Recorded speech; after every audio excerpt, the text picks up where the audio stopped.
I'm Andy. I teach mythology and folklore. Welcome to Tantalizing Myths. We're still talking about Lilith, but I'm going to preface this one with I might be wrong.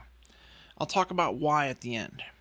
So, Lilith leaves Adam, but if the text is right, it's in spectacular fashion.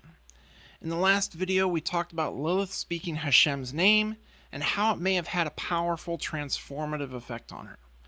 The first evidence of this transformation isn't in the second half of the story, where she reveals her power over babies. Instead, it's found in a very short phrase. She uttered Hashem's ineffable name and flew away into the air. Did you catch it? Lilith flew away into the air. Now, in English, the verb to fly can also mean to flee. The most famous example of this is probably from Tolkien's Fellowship of the Ring, where Gandalf exclaims, "Fly, you fools!" to the Fellowship before the Balrog drags him down the chasm at the bridge of Khazad-dûm. Yeah, I'm definitely that level of geek to know my Tolkien. Who do you think got me interested in mythology in the first place?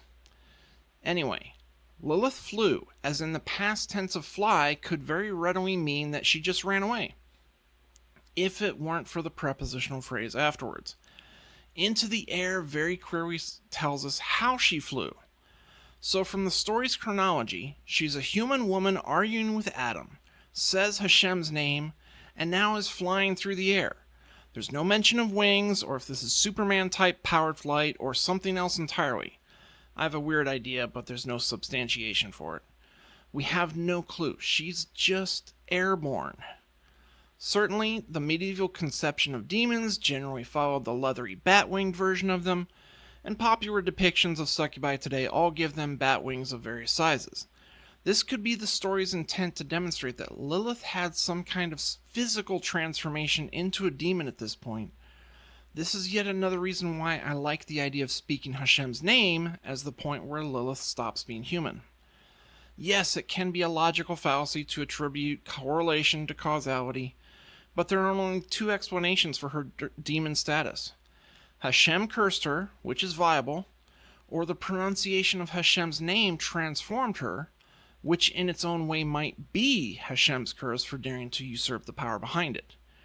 Now, the reason for my disclaimer is because I'm basing everything on that specific prepositional phrase, into the air. I don't know medieval Hebrew, biblical Hebrew, or Aramaic, or Greek. Since I can't do my own translation of any of these texts, I'm generally hesitant to base an entire idea off very specific wording such as this. I've consulted half a dozen different texts of the alphabet online, including a paraphrase, and they all make mention of into the air or into the world's air. If any Hebrew scholars like Dan McClellan or others want to correct me, I'm happy to hear it. Break down the grammar for me. I'd love to know it. Until then, I think this idea fits the story and Lilith's character, transforming her from human woman to demoness, which we'll get deeper into in another tantalizing video.